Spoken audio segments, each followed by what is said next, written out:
जय हिंद दोस्तों।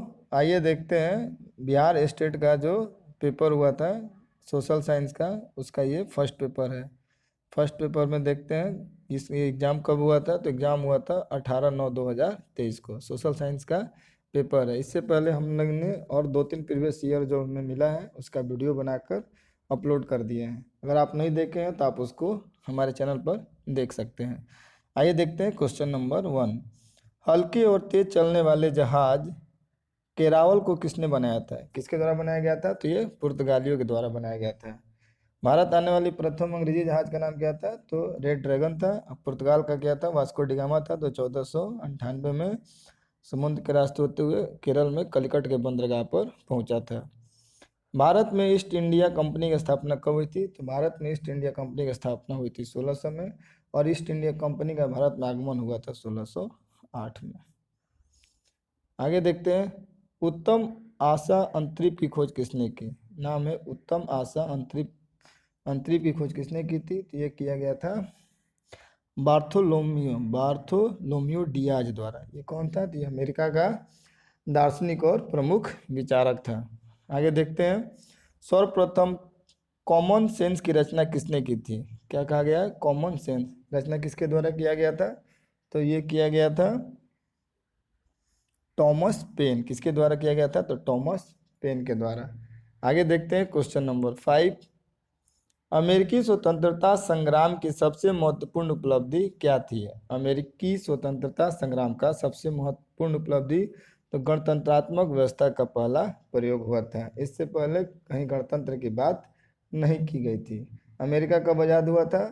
तो अमेरिका आज़ाद हुआ था 4 जुलाई 1776। अमेरिका ने अपनी स्वतंत्रता की घोषणा कब की थी? तो 4 जुलाई 1776। 1776 को अमेरिका ने अपने आज़ादी की घोषणा कर दी थी। लेकिन अमेरिका स्वतंत्र कब होता है? तो अमेरिका स्वतंत्र होता है पेरिस संधि के तहत। पेरिस संधि कब हुआ था? पेरिस संधि होता है 1783 में। 1783 में पेरिस संधि के तहत क्या होता है? अमेरिका स्वतंत्र होता है, और यहाँ पे गणतंत्रात्मक व्यवस्था की पहला प्रयोग किया जाता है। अमेरिकी स्वतंत्रता संग्राम कब से कब चला? तो 1775 हो जाएगा। 1775 से लेके 83 तक। 1775 से 83 तक। आगे देखते हैं क्वेश्चन नंबर 6। इंग्लैंड की गौरवपूर्ण क्रांति कब हुई? इंग्लैंड में गौरवपूर्ण क्रांति कब हुई थी? 1688 में। जनजातियों की सर्वाधिक आबादी कहाँ है? तो ये अफ्रीका में हो जाता है। सबसे ज़्यादा किस महादेश में है? तो अफ्रीका में है। पहला संथाली जिसने अंग्रेजों पर हथियार उठाया था, ये हो जाते हैं तिलक मांझी। कौन हो जाते हैं? तिलक मांझी, जिनको क्या कहा जाता है? जबरा पहाड़िया। जबरा पहाड़िया के नाम से क्या थे? ये फेमस थे। चुआर विद्रोह कब हुआ? नाम है चुआर विद्रोह। चुआर विद्रोह कब होता है? तो 1771 में। इसका क्या हो जाएगा? ए। आगे देखते हैं क्वेश्चन नंबर 10। बस्तर आंदोलन में किसकी भूमिका प्रमुख थी? तो इसमें किसकी हो जाएगा? तो गुड्डा धूर का। आगे देखते हैं, कोल विद्रोह कब हुआ? कोल विद्रोह कब हुआ था? तो कोल विद्रोह हुआ था 1831-32 में। कहाँ हुआ था? तो ये झारखंड में पड़ता है, छोटा नागपुर क्षेत्र में। छोटा नागपुर का जो क्षेत्र है उस क्षेत्र में क्या हुआ था? कोल विद्रोह हुआ था। कब हुआ था? 1831 से 32 में हुआ था। किसके नेतृत्व में? तो बुद्धू भगत के नेतृत्व में। बुद्धू भगत। कोल विद्रोह कब हुआ? 1831-32 में। कहाँ हुआ? तो छोटा नागपुर के क्षेत्र में। किसके नेतृत्व में? तो बुद्धू भगत के नेतृत्व में। इनमें कौन कोल विद्रोह में शामिल था? तो कौन इसमें था कोल विद्रोह में? तो हो जाते हैं इसमें बुद्धू भगत। बुद्धू भगत। खाली स्थान को धान के रूप में भी जाना जाता है। धान को यानी चावल को किसके रूप में? धान के रूप में भी जाना जाता है। आगे देखते हैं क्वेश्चन नंबर 14। निम्नलिखित में से कौन सा देश चावल का प्रमुख उत्पादक है? चावल का प्रमुख उत्पादक हो जाएगा चीन पहले स्थान पे, और दूसरे स्थान पे क्या हो जाएगा? अपना देश भारत। आगे देखते हैं क्वेश्चन नंबर 15। भारत में कुल फसल उत्पादन क्षेत्र का कितना प्रतिशत तिलहन से आच्छादित है? तिलहन से कितना हो जाएगा? तो हो जाएगा 12% तिलहन से। तिलहन से क्या होता है? एक क्वेश्चन आता है कि दलहन अनुसंधान संस्थान दलहन अनुसंधान संस्थान कहाँ है, तो हो जाएगा कानपुर में। और पीली क्रांति का संबंध किससे हो जाएगा, पीली क्रांति, पीली क्रांति का संबंध हो जाएगा किससे, तो तिलहन से। कितने भूभाग पे, तो 12% भूभाग पे। कानपुर में इसका क्या हो जाएगा, तो दलहन अनुसंधान संस्थान। आगे देखते हैं क्वेश्चन नंबर 16। निम्नलिखित में कौन खरीफ फसल का उदाहरण नहीं है, कौन उदाहरण नहीं है, तो चावल क्या हो जाएगा, खरीफ फसल का उदाहरण नहीं है। खरीफ में और क्या क्या आ जाएगा, चावल हो जाता है, ज्वार हो जाएगा, बाजरा हो जाएगा, गन्ना हो जाएगा, सोयाबीन हो जाएगा, मूंगफली हो जाएगा। आगे देखते हैं क्वेश्चन नंबर 17। निम्नलिखित में से कौन कृषि की एक प्रणाली का वर्णन करता है जहाँ एक बड़े क्षेत्र में एक ही फसल को क्या किया जाता है, उगाई जाती है। इसका क्या आंसर हो जाएगा, वृक्षारोपण। एक बड़े भूभाग में क्या किया जाता है, इसको रोपा जाता है और इसकी खेती की जाती है। इसके उदाहरण क्या हो जाएंगे, कॉफ़ी, कॉफ़ी की खेती होती है। उसके बाद हो जाता है तंबाकू, कॉफ़ी हो जाएगा, तंबाकू हो जाएगा, गन्ना हो जाएगा, कपास हो जाएगा, नारियल हो जाएगा, गन्ना हो जाएगा, कपास, फिर हो जाएगा नारियल। ये सब क्या है, वृक्षारोपण कृषि के उदाहरण हैं। आगे देखते हैं क्वेश्चन नंबर 18। निम्नलिखित में से कौन सी फाइबर फसल, इसमें पूछा है इसमें कौन सी फाइबर फसल है, जूट क्या हो जाएगा, फाइबर फसल हो जाएगा।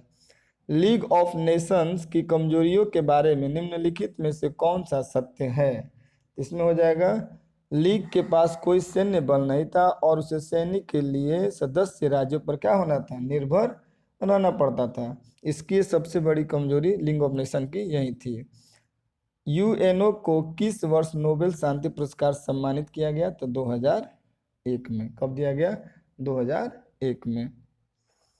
संयुक्त राष्ट्र की कितनी आधिकारिक भाषा है, तो संयुक्त राष्ट्र संघ की आधिकारिक भाषा 6 है, पर 2 इसकी क्या है, इस 2 भाषा ऐसी है जिसकी कार्यकारिणी माने कार्य होता है। कौन कौन सी भाषा, अंग्रेजी और फ्रेंच, अंग्रेजी और फ्रेंच। संयुक्त राष्ट्र संघ की आधिकारिक भाषा 6 है, और लेकिन कार्यकारी भाषा कौन कौन सी है, 2 है, अंग्रेजी और फ्रेंच। आगे देखते हैं क्वेश्चन नंबर 22। राष्ट्र संघ के चार्टर सदस्य कितने राष्ट्र थे, तो चार्टर सदस्य कितने हो जाएंगे, 42। मतलब जब इसकी स्थापना हुई उस समय कुल कितने सदस्य इसके मेंबर थे, तो 42। आगे देखते हैं क्वेश्चन नंबर 23। ऊपरी सिलेसिया जर्मन और पोल्स दोनों द्वारा आबादी वाला क्षेत्र था। राष्ट्र संघ ने जर्मनी और पोलैंड के बीच अपर सिलेसिया के मुद्दे का समाधान कैसे किया, कैसे किया, तो हो जाएगा क्षेत्रों का क्या कर दिया गया, विभाजन कर दिया गया। आगे देखते हैं क्वेश्चन नंबर 24। रॉलेट कानून किस वर्ष पारित हुआ, तो ये रॉलेट एक्ट आता है 1919 में। रॉलेट एक्ट को क्या कहा जाता है, बिना दलील बिना अपील का कानून कहा जाता है। ये क्यों लाया गया था, तो भारत में उस समय जो स्वतंत्रता सेनानी थे या क्रांतिकारी थे, उनकी गतिविधियों को क्या किया जाए, कंट्रोल किया जाए तथा और उन पे लगाम लगाया जा सके। इस एक्ट को गांधी जी के द्वारा क्या कहा गया था, काला कानून कहा गया था। आगे देखते हैं क्वेश्चन नंबर 25। जलियांवाला बाग हत्याकांड की जांच के लिए सरकार ने किस समिति का गठन किया था। ये जलियांवाला बाग हत्याकांड कब हुआ था, तो 13 अप्रैल 1919 को जलियांवाला बाग हत्याकांड हुआ था। जलियांवाला बाग जगह का नाम है, वहाँ पे ये घटना हुआ था, इसलिए जलियांवाला बाग हत्याकांड कहा जाता है। इस हत्याकांड में जो घटना घटी थी उसकी जांच के लिए हंटर समिति का गठन किया गया था और भारतीयों की तरफ से मदन मोहन मालवीय कमेटी का गठन किया गया था। आगे देखते हैं question number 26। All India trade union Congress का गठन कब और किसकी अध्यक्षता में किया गया था, तो ये 31 अक्टूबर 1920 को हुआ था, लाला लाजपत राय की अध्यक्षता में। आगे देखते हैं क्वेश्चन नंबर 27। औद्योगिक क्रांति का अर्थ क्या है, तो औद्योगिक क्रांति का अर्थ होता है उत्पादन प्रणाली में परिवर्तन। औद्योगिक क्रांति का दिन था कि पूंजीपति वर्ग और मजदूर वर्ग का उदय हुआ। जिनको अधिक मुनाफा हुआ वो पूंजीपति हो गए और पूंजीपतियों के अधीन काम करने वाले लोग जो हुए उसको क्या कहा गया, मजदूर वर्ग कहा गया। चार्ल्स डिकेंस द्वारा रचित उपन्यास डॉम्बी एट सन कब प्रकाशित हुआ था, तो ये 1848 में क्या हुआ था, प्रकाशित हुआ था। आगे देखते हैं क्वेश्चन नंबर 29। पटना का पुराना नाम क्या था? पाटलिपुत्र, कुसुमपुर, अजीमाबाद। ये तीनों के तीनों पटना के क्या हैं? पुराने नाम हैं। आगे देखते हैं क्वेश्चन नंबर 30। भारत में पहली बार कब और कहाँ धुआं निरोधक कानून पारित किया गया? तो ये कलकत्ता में 1863 में। आगे देखते हैं क्वेश्चन नंबर नेक्स्ट। प्रथम विश्व युद्ध की समाप्ति के बाद किसके द्वारा यूरोप की अर्थव्यवस्था को पुनर्जीवित करने का प्रयास किया गया? तो ये अमेरिका के द्वारा किया गया था। प्रथम विश्व युद्ध कब से कब हुआ? तो 1914 से लेकर 1918 तक। 1917 में रूस क्या होता है? प्रथम विश्व युद्ध से अलग हो जाता है, और उसके कुछ ही समय बाद क्या होता है? अमेरिका इस युद्ध में शामिल हो जाता है। अमेरिका के प्रथम विश्व में शामिल होने के कुछ ही समय बाद क्या हो जाता है? प्रथम विश्व युद्ध समाप्त हो जाता है। आगे देखते हैं क्वेश्चन नंबर 32। सार्क का मुख्यालय कहाँ है? सार्क का मुख्यालय कहाँ हो जाएगा? सार्क का मुख्यालय हो जाएगा काठमांडू। सार्क की स्थापना कब हुई थी? सार्क में कुल कितने देश हैं? 8। सार्क में कुल 8 देश क्या हैं? शामिल हैं। कौन कौन से हो जाएंगे? तो पहले हो जाएगा अपना देश भारत, भारत के बाद हो जाएगा पाकिस्तान, फिर हो जाएगा अफगानिस्तान, अफगानिस्तान के बाद हो जाएगा ऊपर नेपाल, जस्ट उसके बगल में भूटान, उसके बाद हो जाएगा बांग्लादेश, बांग्लादेश के बाद क्या हो जाएगा? श्रीलंका हो जाएगा, फिर मालदीव हो जाएगा। ये सब क्या है? सार्क के मेंबर हैं। इसके आगे आगे देखते हैं क्वेश्चन नंबर 33। मुद्रण की तकनीकी सबसे पहले कौन से 3 देशों में आई थी? सबसे पहले कहाँ आई? चीन, जापान और कोरिया। चीन, जापान और कोरिया में। भारत का कुल क्षेत्रफल लाख वर्ग किलोमीटर कितना है? कितना है? तो 32.8। आगे देखते हैं क्वेश्चन नंबर 35। मैकमोहन रेखा भारत को किस देश से अलग करती है? मैकमोहन होता है चीन को भारत से क्या करती है? अलग करती है। रेड क्लिफ हो जाएगा, रेड क्लिफ भारत और पाकिस्तान से, और अफगानिस्तान का कहा जाएगा डुरंड रेखा। आगे देखते हैं क्वेश्चन नंबर 36। धुआंधार जलप्रपात किस नदी पर स्थित है? ये हो जाता है धुआंधार जलप्रपात नर्मदा नदी, एमपी में। आगे देखते हैं क्वेश्चन नंबर 37। निम्नलिखित में किस नदी का उद्गम अमरकंटक नहीं है? अमरकंटक, नर्मदा अमरकंटक से, सोन नदी भी, और जोहिला। तापी नदी कहाँ से निकलती है? तो मुल्ताई पहाड़ी से। मुल्ताई पहाड़ी से कौन सी नदी निकलती है? तापी नदी। सर्वप्रथम मानसून शब्द किस देश के नाविकों द्वारा प्रयोग किया गया था? तो मानसून होता है अरब के द्वारा। इनमें से किस राज्य में मैंग्रोव वन पाए जाते हैं? मैंग्रोव वन कहाँ पाए जाते हैं? तो हो जाता है पश्चिम बंगाल में। पश्चिम बंगाल के अलावा अंडमान निकोबार और गुजरात में। इनमें से कौन सा वृक्ष पर्वतीय वन में पाया जाता है? इसमें कौन सा हो जाएगा? तो चेस्टनट।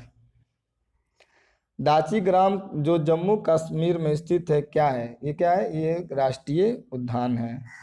आगे देखते हैं क्वेश्चन नंबर 42। भारत के किस राज्य में सर्वाधिक जन घनत्व है? सबसे ज्यादा हो जाएगा बिहार में। कितना है? 1106, और भारत का 382।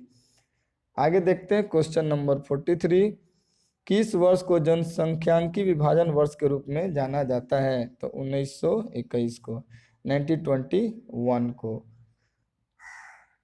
ब्रह्मपुत्र नदी को बांग्लादेश में किस नाम से जाना जाता है? तो ब्रह्मपुत्र नदी को बांग्लादेश में जमुना नदी के नाम से जाना जाता है।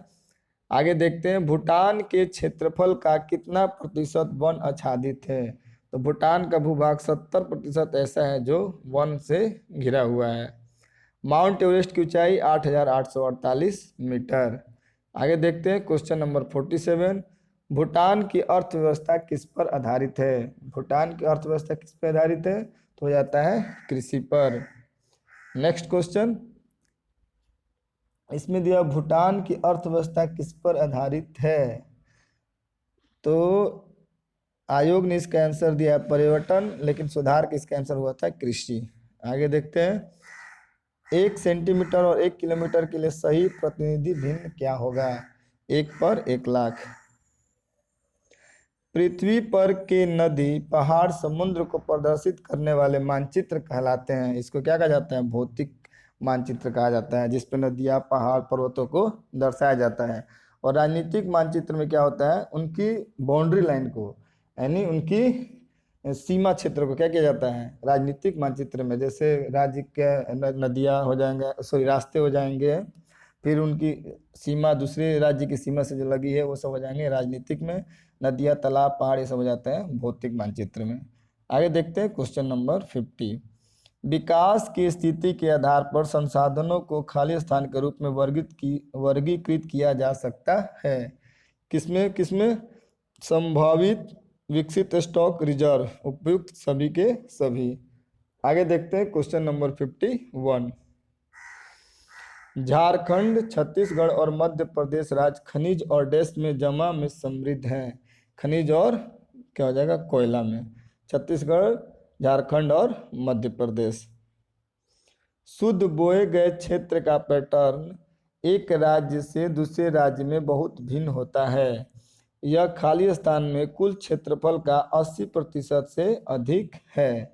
इसका क्या हो जाएगा पंजाब। आगे देखते हैं क्वेश्चन नंबर 53। SSQ 318 निम्नलिखित में से कौन भारत में वाणिज्यिक फसल है? ये हो जाएगा कौन सी वाणिज्यिक फसल हो जाएगा? सरसों भी है, तंबाकू, जूट, यानी तीनों के तीनों क्या हो जाएंगे? ये हो जाएगा वाणिज्यिक फसल। आगे देखते हैं नेक्स्ट क्वेश्चन। दुनिया के पानी की कुल मात्रा का 96.5% कहाँ है? तो ये हो जाएगा महासागरों में है। और 2.5% कैसा जल है? तो उसमें मात्र 2.5% जल क्या है? शुद्ध है। आगे देखते हैं क्वेश्चन नंबर 55। पृथ्वी की सतह का कितना हिस्सा पानी से ढका हुआ है? 3/4। और एक भाग क्या हो जाएगा? लैंड। आगे देखते हैं क्वेश्चन नंबर 56। पानी की कमी क्या है? पानी की कमी क्या है? तो ये हो जाएगा पानी की कमी एक क्षेत्र के भीतर, ये देख लीजिए, पानी की कमी एक क्षेत्र के भीतर पानी के उपयोग की मांगों को पूरा करने के लिए पर्याप्त उपलब्ध ताजे पानी के संसाधनों की क्या होता है? कमी। आगे देखते हैं क्वेश्चन नंबर 57। निम्नलिखित में से कौन सा राज्य तेल का सबसे पुराना उत्पादक है? क्या हो जाएगा? असम। असम में क्या हो जाएगा? डिगबोई। आगे देखते हैं क्वेश्चन नंबर 58। बाल घाट खानों में निम्नलिखित में से किस खनिज का खनन किया जाता है? कौन सा है? बाल घाट। बाल घाट में क्या होता है? मैग्नीज। इनमें कौन सा जीव है जो केवल भारत में पाया जाता है? ये हो जाएगा भारत में पाया जाने वाला गंगीय डॉल्फिन। चिपको आंदोलन का प्रणेता कौन है? ये हो जाएगा चिपको आंदोलन कहाँ हुआ था? सुंदरलाल बहुगुणा। कहाँ हुआ था? उत्तराखंड में। कहाँ हुआ था? उत्तराखंड में। कब हुआ? 1973 में। 1973 में। किस लिए हुआ था? जब वहाँ के सरकार के द्वारा जंगलों की कटाई की बात कही गई तो लोगों ने क्या किया? जंगल को यानी पेड़ों को बचाने के लिए पेड़ों के साथ क्या किए? चिपक गए। इसलिए इस आंदोलन का नाम पड़ गया चिपको आंदोलन। आगे देखते हैं क्वेश्चन नंबर 61। किस राज्य में खनिज तेल का विशाल भंडार स्थित है? तो हो जाएगा असम। सिंगरौली किस राज्य का सबसे बड़ा कोयला क्षेत्र है? तो सिंगरौली पड़ता है मध्य प्रदेश में, जो कोयला की क्या है? खान है। निम्नलिखित में से कौन उद्योग कृषि पर आधारित नहीं है? तो सीमेंट उद्योग क्या है? जो कृषि पर आधारित नहीं है। इनमें से कौन उपभोक्ता उद्योग है? उपभोक्ता उद्योग है इसमें। पेट्रो रसायन, लौह इस्पात, चीनी उद्योग, चित्तरंजन लोकोमोटिव। इसका क्या हो जाएगा? चीनी उद्योग, जिसका उपभोक्ता उद्योग कहा जाता है। भारत का सर्वाधिक विदेशी व्यापार किस मार्ग द्वारा होता है? तो सबसे ज्यादा होता है समुद्री मार्ग के द्वारा, जो सबसे सस्ता भी होता है, यानी जल मार्ग। भारत के कुल कितने डाक क्षेत्रों में बांटा गया है? तो भारत को कुल 9 डाक क्षेत्रों में क्या किया गया है? बांटा गया है। और 23 डाक सर्किल में। और 23 डाक सर्किल में। आगे देखते हैं क्वेश्चन नंबर 67। और विश्व डाक दिवस कब मनाया जाता है? 9 अक्टूबर को। पूर्वी मध्य रेलवे का मुख्यालय कहाँ है? पूर्वी मध्य रेलवे यानी ECR का मुख्यालय हो जाएगा हाजीपुर। विश्व में सबसे अधिक वर्षा किस स्थान पे होती है? तो हो जाता है मासिम राम में। लिखा हुआ है मासिम राम, लेकिन नाम होता है मासिम राम। आगे देखते हैं क्वेश्चन नंबर 69। बिहार का शोक किस नदी को कहा जाता है? बिहार का शोक कोसी नदी को कहा जाता है। यह हिमालय से निकलकर बिहार के कई जिला से होते हुए जाके गंगा जी में मिल जाती है। ये नदी क्या करती है, जब हिमालय से निकलती है तो अपने रास्ते को क्या करती है, मिट्टियों और पहाड़ों को काटती रहती है और लाके कहीं रास्ते में छोड़ देती है और वहां से अपना रास्ता बदल लेती है। इसलिए इसको क्या कहा जाता है, बिहार का शोक कहा जाता है। काली मिट्टी का दूसरा नाम क्या है, तो काली मिट्टी को क्या कहा जाता है, रेगुर मिट्टी कहा जाता है। इसमें पानी पानी धारण करने की क्षमता क्या होती है, सबसे अधिक होती है। और काली मिट्टी का वैश्विक नाम होता है चारनोजम मिट्टी। क्या होता है, चारनोजम। काली मिट्टी का अंतर्राष्ट्रीय नाम है चारनोजम और रेगुर मिट्टी कहा जाता है अपने देश में। और काली मिट्टी में सबसे अधिक जल को क्या करती है, सोख को रखने की क्षमता होती है। बिहार में सर्वप्रथम नगर निगम की स्थापना कहाँ किया गया, तो ये हुआ था पटना में। कहाँ हुआ था, पटना में। बिहार राज्य जल विद्युत निगम की स्थापना कब हुई, बिहार राज्य जल विद्युत निगम की स्थापना कब हुई, तो 1982 में। जरू जारू जेलेस्की किस देश के राष्ट्रपति थे, नाम क्या है, जारू जेलेस्की। जेलेस्की कहाँ के, जेलेस्की अभी तो होंगे तुर्की के, लेकिन जारू जेलेस्की कहाँ के, तो हो जाएंगे पोलैंड के। आगे देखते हैं, गौरवपूर्ण क्रांति किस देश में हुई थी, तो गौरवपूर्ण क्रांति हुई थी इंग्लैंड में। कहाँ हुई थी, इंग्लैंड में। लोकतंत्र का सर्वमान्य परिभाषा अब्राहम लिंकन द्वारा जनता के लिए चुनी हुई सरकार क्या था, अब्राहम लिंकन द्वारा ये दिया हुआ था। कम्युनिस्ट शासन व्यवस्था किस देश में, तो कम्युनिस्ट कहाँ है, चीन में, जहाँ एक ही पार्टी क्या करेगी, हमेशा शासन में रहेगी। आगे देखते हैं, भारत में एक संक्रमणीय मत पद्धति का चुनाव किसका होता है, तो भारत के राष्ट्रपति का चुनाव एक संक्रमणीय मत पद्धति के द्वारा किया जाता है। अपने सभी नागरिकों को समान मताधिकार प्रदान करने वाला पहला देश कौन सा था, तो पहला देश होता है न्यूजीलैंड। आगे देखते हैं क्वेश्चन नंबर 79।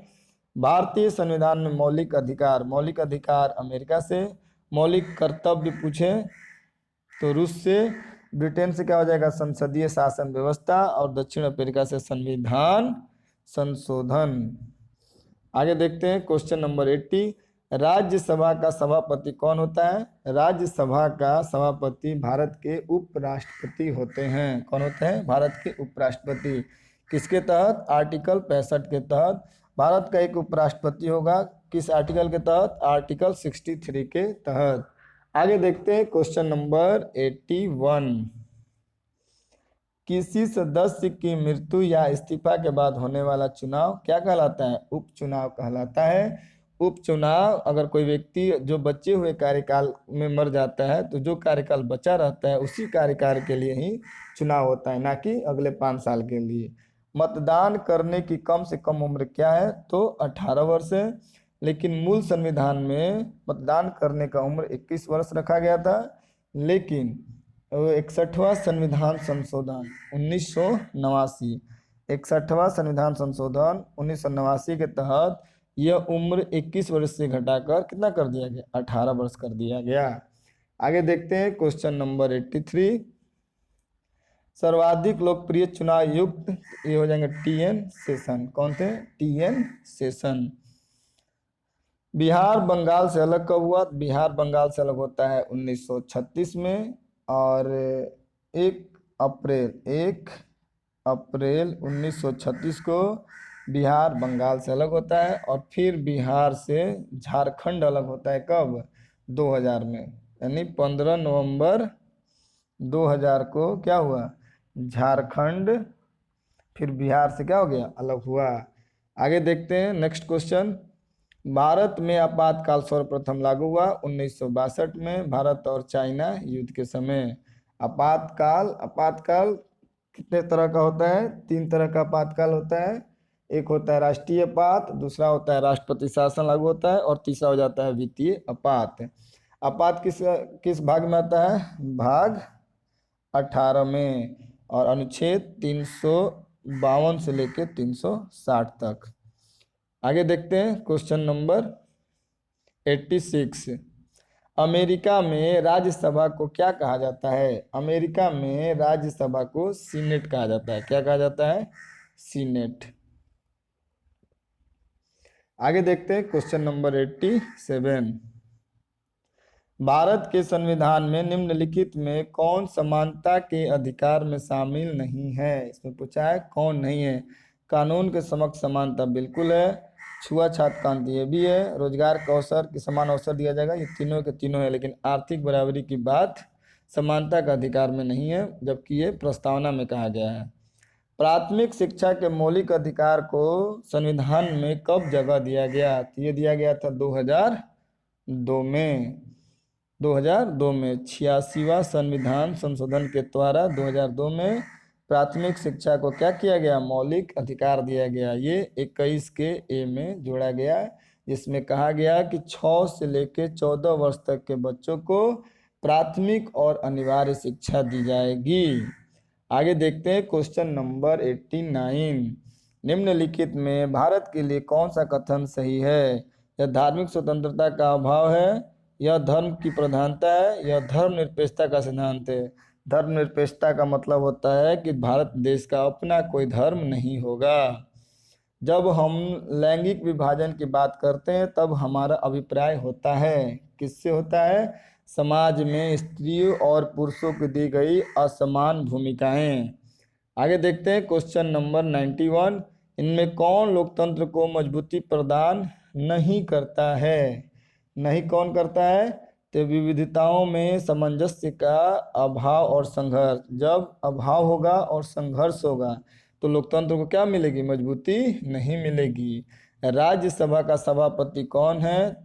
तो राज्यसभा का सभापति भारत के उपराष्ट्रपति होते हैं। किस आर्टिकल के तहत? आर्टिकल 65 के तहत। भारत का एक उपराष्ट्रपति होगा आर्टिकल 63 के तहत। आगे देखते हैं क्वेश्चन नंबर 93। भारत का राष्ट्रपति अपना त्याग पत्र किसको देता है? तो भारत के राष्ट्रपति अपना त्याग पत्र उपराष्ट्रपति को देता है। आगे देखते हैं क्वेश्चन नंबर 94। भारत में कौन सी दलीय व्यवस्था है? तो भारत में बहुदलीय व्यवस्था है। कोई भी दल चुनाव जीतकर राज्य में सरकार बनाकर अपने दल को मान्यता दे सकता है, चाहे बहुत सारे दल मिलकर भी शासन चला सकते हैं। निम्नलिखित में कौन सा कार्य राजनीतिक दल का नहीं है? सामाजिक आर्थिक आंदोलन को भड़काना ये राजनीतिक दल का कार्य क्या है? नहीं है। आगे देखते हैं question number 96। Bharatiya Janata party का प्रमुख प्रेरक सिद्धांत क्या है? भारतीय जनता पार्टी का आधुनिकता। आगे देखते हैं क्वेश्चन नंबर 97। लोकतंत्र की उपलब्धियों में सबसे अधिक सहायक क्या है? सबसे अधिक सहायक क्या होता है? विकास यानी डेवलपमेंट। आगे देखते हैं क्वेश्चन नंबर 98। किस आधार पर लोकतंत्र को सर्वोत्तम शासन कहते हैं? तो जनमत पर आधारित कोई भी शासन जनमत पर आधारित लिया जाता है, इसलिए इसको क्या कहा जाता है? सर्वोत्तम शासन कहते हैं। भारतीय लोकतंत्र की कमजोरियों को दूर करने का सर्वश्रेष्ठ उपाय क्या है? सुधारात्मक कानूनों का निर्माण करना। जो कानून पुराने हो गए उसको हटाइए और उसमें सुधार करके नया नियम कानून को क्या कीजिए? लाइए और लागू कीजिए, जैसा कि अभी मोदी जी कर भी रहे हैं। भारत में निष्पक्ष निर्वाचन की प्रक्रिया के संचालन का दायित्व किस पर है? भारत में निष्पक्ष चुनाव हो ये जिम्मेवारी भारत के निर्वाचन आयोग को दी गई है। चुनाव किसी पार्टी विशेष के पक्ष में ना हो, किसी जाति विशेष के पक्ष में ना हो, या किसी संप्रदाय से इंस्पायर ना हो, बिल्कुल निष्पक्ष होना चाहिए। इसलिए निर्वाचन आयोग की स्थापना की गई है। निर्वाचन आयोग आते हैं भाग 15 में, आर्टिकल 324 से लेके 329 तक। भारत के निर्वाचन आयोग 4 प्रकार के चुनाव कराते हैं। पहला हो जाता है लोकसभा का चुनाव, ठीक है, पहला लोकसभा हो जाता है, दूसरा राज्यसभा हो जाएगा, तीसरा विधानसभा और चौथा भारत के राष्ट्रपति। इन 4 तरह के चुनाव का किसके द्वारा कराया जाता है? भारत के निर्वाचन आयोग के द्वारा। इस प्रकार यह भी प्रीवियस ईयर के 100 जीके जीएस के क्वेश्चन समाप्त हो गए। 100 ही क्वेश्चन जीके जीएस के आते हैं, बाकी 50 क्वेश्चन शैक्षणिक गतिविधियों पर आधारित होता है और मेरिट में दोनों क्वेश्चन को जोड़ के 150 नंबर का होता है और इसमें 50% नंबर लाने वाले जनरल कैटेगरी के छात्र क्वालिफाइंग होते हैं। सारे प्रीवियस ईयर को वीडियो देखते रहिए और आगे अपनी तैयारी करते रहिए, क्योंकि बीएसईबी का कोई भरोसा नहीं है, कभी भी एग्ज़ाम का डेट आ सकता है। आप ये ना सोचें कभी चुनाव चल रहा है तो एग्ज़ाम नहीं होगा, क्योंकि चुनाव के घड़ी में भी बीएसईबी द्वारा बिहार में डीएलएड का एग्ज़ाम चल रहा है। और दूसरी तरफ बोला गया है कि अप्रैल लास्ट यानी मई लास्ट में क्या किया जाएगा, इसका स्टेट का एग्ज़ाम संभव है। और अभी 2 दिन पहले नोटिफिकेशन आया है कि सक्षमता का जो एग्ज़ाम हो रहा था उसको भरने का डेट आ गया है, जो 26 अप्रैल से लेकर 2 मई तक। यानी आयोग अपना काम कर रहा है, चुनाव अपना काम कर रहा है। इसलिए क्वेश्चन को देखते रहिए, तैयारी करते रहिए, जिसमें 5 रीजनिंग और 5 मैथ के भी क्वेश्चन मिलेंगे। टोटल 100 क्वेश्चन होंगे जीके जीएस के, 50 क्वेश्चन होंगे शैक्षणिक गतिविधि में। इस 50 क्वेश्चन में 5 क्वेश्चन मैथ के होंगे और रीजनिंग के, और 5 क्वेश्चन जीके जीएस भी आपको यहीं देखने को मिलेगा, यानी करंट अफेयर मिलेगा। बाकी जीके जीएस 100 क्वेश्चन यहाँ मिलेंगे। टोटल 150 क्वेश्चन होगा, इसमें 50% लाना होगा, यानी 15 5 75 नंबर लाना होगा, जो बच्चे जनरल कैटेगरी से बिलोंग करते हैं। अगर ठीक है, आपको यह हमारा प्रयास अच्छा लगता है तो आप हमारे वीडियो को लाइक करें और हमारे चैनल को क्या करें, सब्सक्राइब करें। देखने के लिए आपका बहुत बहुत धन्यवाद।